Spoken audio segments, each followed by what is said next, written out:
পুষ্পিতা ভৌমিকের কলমে আজকের গল্প হামি। পুপসি শোনো, একদম দৌড়াদৌড়ি করবে না খাওয়ার সময়। চিকেন দিয়ে ভাত মেখে দিয়েছি, চুপচাপ বসে লক্ষ্মী সোনার মতো খেয়ে নাও। বড্ড দুষ্টু হয়েছে তুমি। শোনা যায় রেশমির গলা।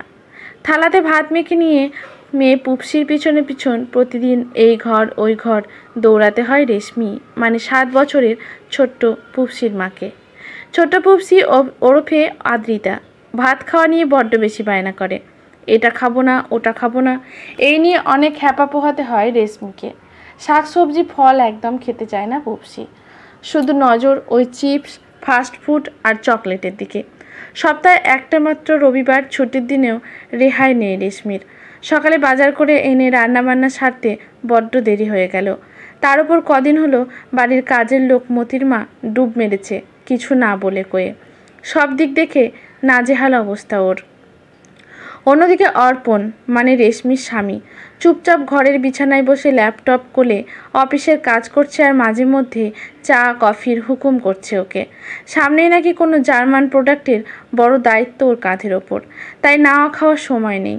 পুপসির মুখে ভাতের গ্রাস তুলে দিতে দিতে রেশমি মনে মনে ভাবে, অর্পণ বড় বদলে গেছে আজকাল। ছুটির দিনেও আজকাল ব্যস্ততার অজুহাত দেখিয়ে নিজের মতো থাকে। এই তো সেদিন কত যত্ন করে ইলিশ ভাবা রাঁধল। ও ভেবেছিল অর্পণ অফিস থেকে বাড়ি ফিরলে একসাথে ডিনার করবে। ছোট্ট পুপসিও বায়না ধরেছিল বাবা বাড়ি ফিরলে একসাথে খাবে বলে। কিন্তু সব আশায় জল ঢেলে অনেক রাতে বাড়ি ফিরে অর্পণ জানিয়ে দিল ও কন্টিনেন্টাল খেয়ে এসেছে, বাড়িতে খাবে না। কেঁদে কেঁদে ঘুমিয়ে পড়ল পুপসি। রেশমিরও সেদিন আর খেতে ইচ্ছে করেনি, চুপচাপ বিছানায় গিয়ে গা এলিয়ে দিয়েছিল। অর্পণের যে হাবভাব তাদের এই বাড়িতে বড় দমবন্ধ লাগে রেশমির। একাকিত্ব যেন হাঁ করে গিলতে আসে ওকে। ঘড়ির টিকটিক কাটার আওয়াজ তাড়া করে বেড়ায় রেশমিকে। শুধু পুপসির মুখের দিকে তাকিয়ে ওদের ছেড়ে কোথাও যেতে পারে না। সপ্তাহের অন্য দিনে পুলকার এসে পুপসিকে বড় রাস্তায় নামিয়ে দেবার পর ওকে বাড়িতে এনে স্নান করানো, খাওয়া দাওয়া করাতে অনেক সময় কাটে রেশমির। তারপর ওকে ঘুম পাড়িয়ে দিয়ে নিজে খাওয়া দাওয়া সেরে ফ্ল্যাটের বালকনিতে এসে দাঁড়ায় রেশমি। অলস দুপুরে কখনো ও তাকিয়ে থাকে ওদের আবাসনের লাল কৃষ্ণচূড়া গাছগুলোর ফুলের দিকে। আকাশ আলো করে ফুটে আছে ওরা। কখনো বা আনমনেও চেয়ে থাকে উড়ন্ত কোনো ঘুড়ির দিকে। কানে যায় কর্নেটো আইসক্রিমওয়ালার হাঁক। সারাদিনের মধ্যে রেশমির নিজের জন্য সময় বলতে ওইটুকুই। আসলে ওদের এই মধুমঞ্জুরি আবাসনটা অনেক বড়। 3টে ফেজে প্রায় 70 জন পরিবারের বাস। পুপসি ঘুম থেকে উঠতেই শুরু হয় ওর প্রজেক্ট, হোমওয়ার্ক নিয়ে আরেক প্রস্ত ছোটাছুটি। বাচ্চা নিজে ছোট হলে কি হবে, ওর স্কুলের ব্যাগের ওজন বেশ ভারী। ভাতের দলা মেখে পুপসির গালে দিতে দিতে এসব কথা ভাবতে একটু অন্যমনস্ক হয়ে পড়েছিল রেশমি। হুঁশ হয় অর্পণের চিৎকারে। রেশমি গিয়ে দেখে ওর অন্যমনস্কতার সুযোগে পুপসি সোজা ছুটে গিয়ে ওর বাবার পিঠে চেপে বসেছে। এদিকে ও লাফালাফিতে কফির কাপ উল্টে বিছানায় পড়ে গেছে। সেই নিয়ে রাগে অগ্নিশর্মা হয়ে চেঁচামেচি শুরু করেছে অর্পণ। হোপলেসের মতো কাজকর্ম করে চলো তুমি রেশমি, ওইটুকু একটা বাচ্চাকে সামলে রাখতে পারো না? সারাটা দিন করোটা কি? সত্যি কেমন ধারার হলে তুমি? এবার ধৈর্যের বাঁধ ভাঙে রেশমির। বেশ ঝাঁঝিয়ে উঠে বলে, শোনো অর্পণ, মা হওয়াতে আমার একার কোনো ভূমিকা ছিল না নিশ্চয়ই, সেটা তুমি ভালো মতো জানো। আমরা দুজনেই চেয়েছিলাম বলে পুপসি এসছে আমাদের মাঝে। আর শুধু ওইটুকু 7 বছরের একটা মেয়েকে সামলাবার কথা কি বলছো? বিগত 9 বছর ধরে তো তোমার সব বেয়াদপি সামলে আসছি। একা হাতে বাজার করা, রান্না করা, স্কুলের পেরেন্ট টিচার মিটিংয়ে যাওয়া, সব। 2 টাকা রোজগার করে আনলেই সব দায়িত্ব পালন শেষ হয়ে যায় না অর্পণ? সেটা বোধহয় তুমি ভুলে গেছো। আমার কথা ছাড়ো, নিজের মেয়েটার দিকে তাকিয়ে একবার দেখো। ওইটুকু মেয়ে নিজের বাবাকে কাছে পেতে চায়, আর তুমি সামান্য কফি পড়ে গেছে বলে সেই নিয়ে বাড়ি মাথায় করে তুলছো। ছি, ভাবতেও ঘেন্না হয়। আমরা একদিন ভালোবেসে বিয়ে করেছিলাম তোমাকে, কিন্তু আর নয়, সহ্য অনেক করেছি। This is too much. আমি ডিভোর্স চাই, সেই সাথে পুপসির কাস্টাডি চাই আমার। ও আমার সাথে থাকবে, আমার কাছে মানুষ হবে। এক নিঃশ্বাসে কথাগুলো বলে হাঁপাতে থাকে রেশমি। ওর জ্বলন্ত চোখের দৃষ্টি এখন অর্পণের ওপর ঘোরাফেরা করছে। চোখ দুটো এবার জ্বলে ওঠে অর্পণেরও। ব্যঙ্গ করে বিশ্রী ভঙ্গিতে কাঁধ ঝাঁকিয়ে বলে ওঠে, তা ম্যাডাম, ডিভোর্স কেসে তোমার হয়ে কে লড়বে শুনি? তোমার বাবা, আমার শ্রদ্ধেয় শ্বশুরমশাইয়ের বন্ধু, ওই বুড়ো উকিল, কি যেন নাম, ওই বিজন বসু। রেশমি কেটে কেটে উচ্চারণ করে, হ্যাঁ, যা ভেবেছ একদম ঠিক তাই। আমি বিজন কাকুকেই ডাকবো। আর দেরি করো না অর্পণ।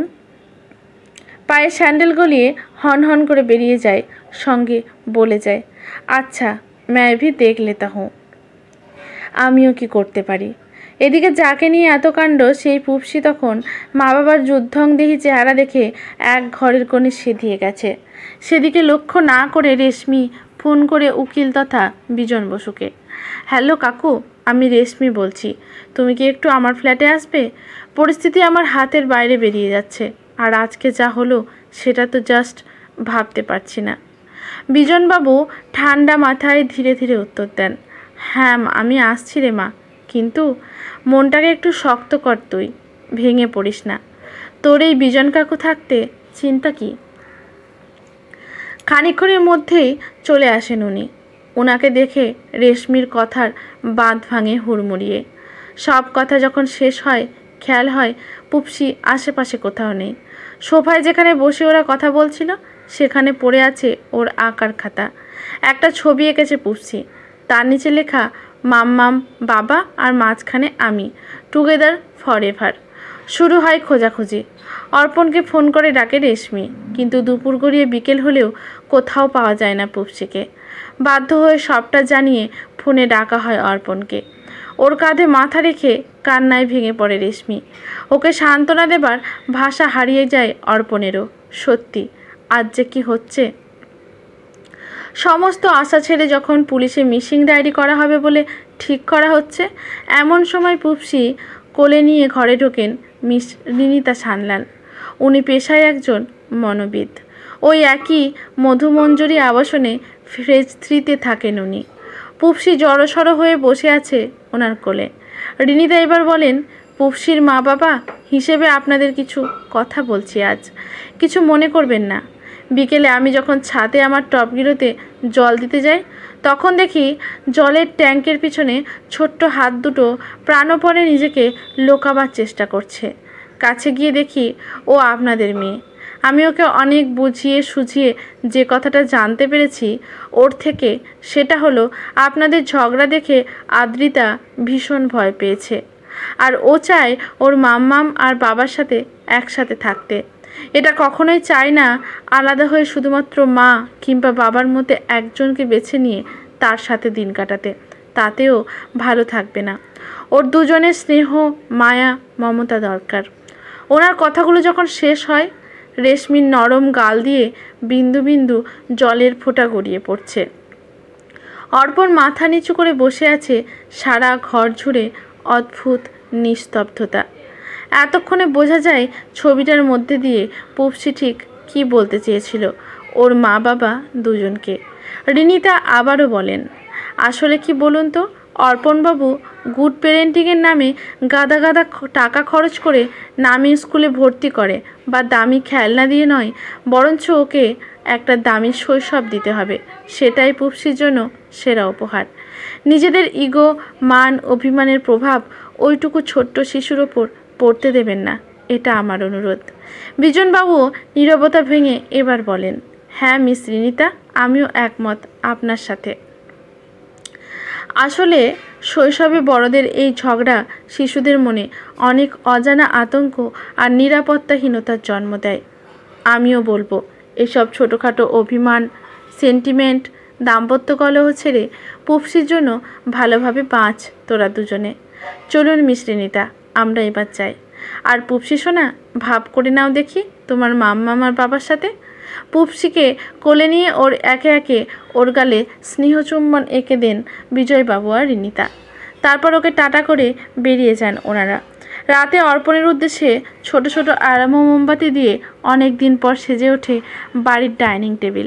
আর পুপসি খুব খুশি আজ ওর মাম্মাম আর বাবার মধ্যে ভাব হয়ে গেছে। আবার ওরা একসাথে থাকবে তিনজনে। রাতে খেয়ে উঠে মা বাবার মাঝখানে বসে হোম থিয়েটারে মুভি দেখতে বসে পুপসি। তারপর দুজনকে জড়িয়ে মিষ্টি করে মা আর বাবার গালে এঁকে দেয় একটা হামি। ওদের সামনে চলা হোম থিয়েটারে তখন সাম্প্রতিককালের জনপ্রিয় বাংলা ছবির এক দৃশ্যতে পর্দা জুড়ে চলছে। ঝগড়াঝাঁটি রাগ, মারামারি ভাগ, সেরে যাবে সব পাগলামি, শুধু 3টে 4টে 7টা 8টা হামি। আজকের গল্পটি এখানে সমাপ্ত। গল্পটি যদি ভালো লাগে লেখকের প্রতি শ্রদ্ধা জানিয়ে একটি কমেন্ট করতে ভুলবেন না। লাইক শেয়ার করে পাশে থাকবেন। ইউটিউব থেকে দেখলে চ্যানেলটি সাবস্ক্রাইব করে বেল নোটিফিকেশানটি অল করে দেবেন। ফেসবুক থেকে দেখলে পেজটি ফলো করে রাখবেন। ধন্যবাদ।